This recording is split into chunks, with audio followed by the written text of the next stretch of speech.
Hi అండి, అందరికీ నమస్కారం. నేను మీ భాస్కర్. మీ అందరికి తెలిసిందే, 3 రోజుల క్రితం వరంగల్లో కుండపోత వాన కురిసింది. దానివల్ల వరంగల్, కాజీపేట్, హన్మకొండ మొత్తం నీట మునిగింది. క్లియర్గా చెప్పాలంటే 25 సెంటీమీటర్ల నుంచి 30 సెంటీమీటర్ల వర్షం నమోదైంది. ఈ వర్షం అంతా ఎక్కడికి పోతుంది?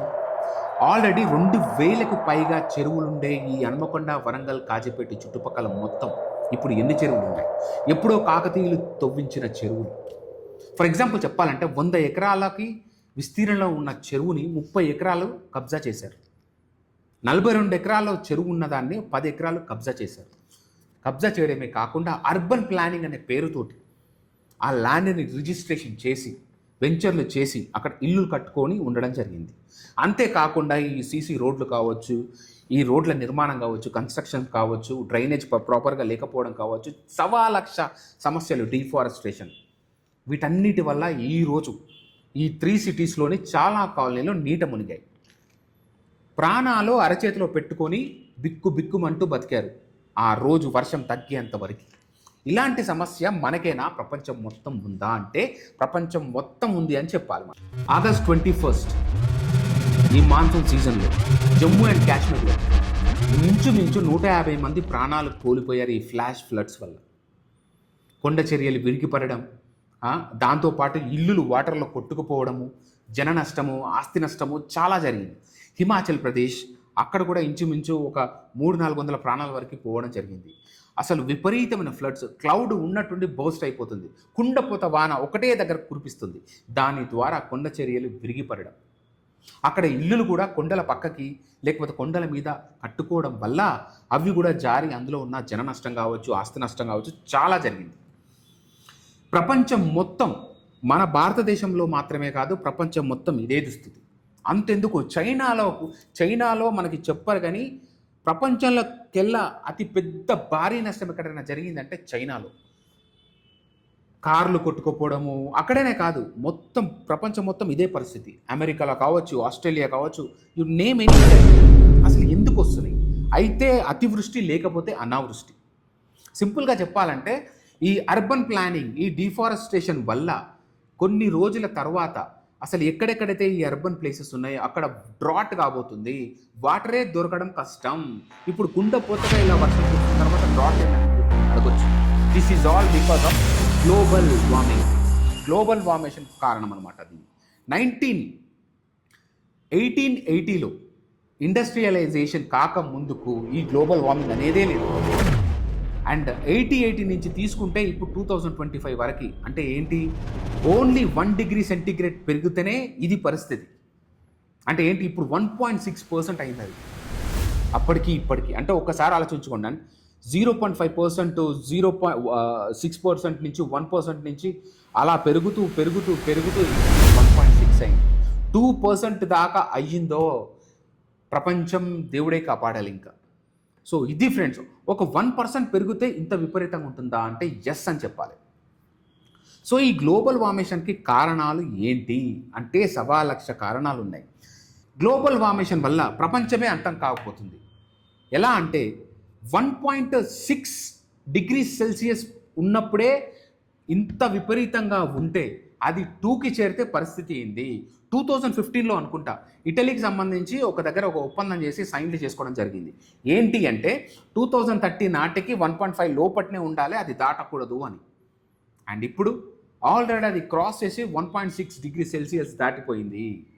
ఇది ఏ కంట్రీ అయినా సరే నేను ఎదగాలని చెప్పి ఎక్కడికక్కడ డిఫారెస్టేషన్ చేసి, మైనింగ్లు చేసి, పొల్యూషన్, విపరీతమైన కార్బన్ డైఆక్సైడ్ గాల్లోకి వదిలి అసలు ఎక్కడ చూసినా పొల్యూషన్. మీకు చెప్పాను కదా, 1980 టైంలో ఇండస్ట్రియలైజేషన్ లేదు కాబట్టి ఎటువంటి గ్లోబల్ వార్మింగ్ లేదు. ఎప్పుడైతే ఇండస్ట్రియలైజేషన్ స్టార్ట్ అయిందో ఈ న్యూక్లియర్ పవర్స్ కావచ్చు, లేకపోతే కార్బన్ డైఆక్సైడ్లు కావచ్చు, వెహికల్స్ కావచ్చు, అందులో యూజ్ చేసే ఇంధనాల వల్ల కావచ్చు, లేకపోతే రకరకాల కారణాల వల్ల మొత్తం పొల్యూషన్ స్టార్ట్ అయిపోయింది. ఇప్పుడు ఇది 1.6 డిగ్రీ సెల్సియస్కి వెళ్ళిపోయింది.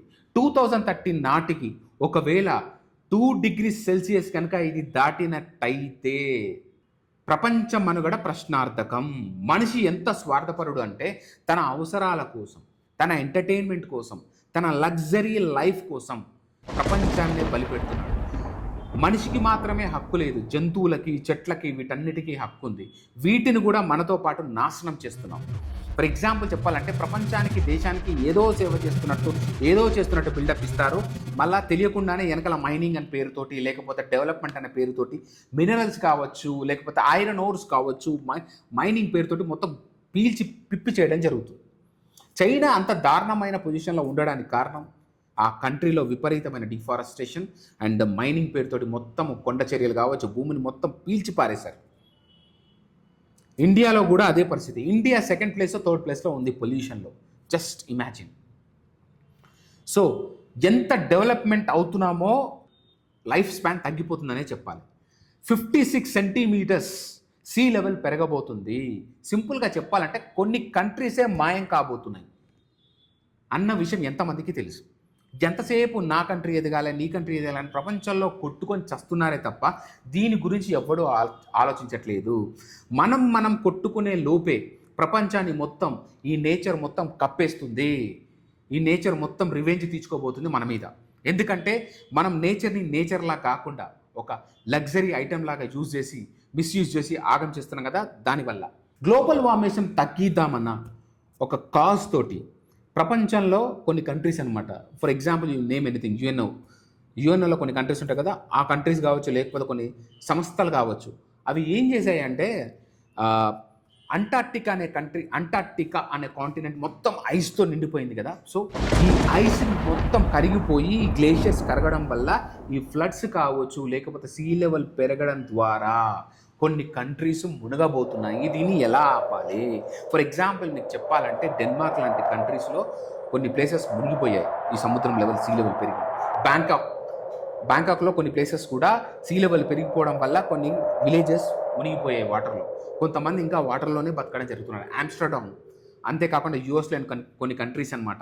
ఇలా చెప్పుకుంటూ పోతే ఇటలీలో కొన్ని ప్లేసెస్ అనమాట ఇలా మునిగిపోతున్నాయి. సో ఇదంతా చూసిన యుఎన్ఓ కావచ్చు, కొన్ని కంట్రీస్ కావచ్చు, అంటార్క్టికాలోని ఏదైతే ఐస్ గ్లేషియర్స్ కరుగుతున్నాయో కరగకుండా వీటిని ఐస్ లాగే ఉంచాలి ప్లాన్ తోటి వీళ్ళు ఏం చేస్తున్నారంటే, ఇది ఫూలిష్ థాటా లేకపోతే నిజమేనా మీరే ఒకసారి ఆలోచించండి. వై? బికాస్ వీళ్ళు మోటార్లు పెట్టి ఎక్కడైతే ఐస్ ఉందో, ఎక్కడైతే కరుగుతుందో అక్కడ మొత్తం డ్రిల్ చేసి అక్కడ లోపల వాటర్ ఉంటుంది కదా, ఆ వాటర్ తీసి ఐస్ మీద పోయడం ద్వారా ఆ ఐస్ మళ్ళా గడ్డ కట్టిపోయి ఆ లోపల ఉన్న వాటరు ఐస్ మీద పోయడం ద్వారా ఆ వాటర్ మళ్ళీ గడ్డ పట్టి ఐస్ అవుతుంది అనమాట. So layer by layer ice వేసుకుంటూ పోతాం కదా.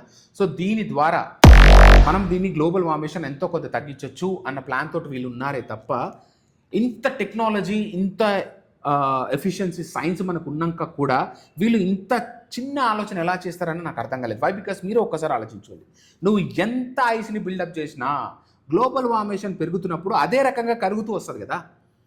నీ స్టెమా వేస్ట్, ఇవన్నీ వేస్ట్. అదేదో నువ్వే పొల్యూషన్ రాకుండా ముందే కొంచెం కన్సర్న్ తీసుకొని ఆపేసుకుంటే అయిపోతుంది కదా. కానీ అలా చెయ్యం మనం. అసలు ఎంత ఫూలిష్ థాటో ఒక్కసారి మీరు ఆలోచించండి.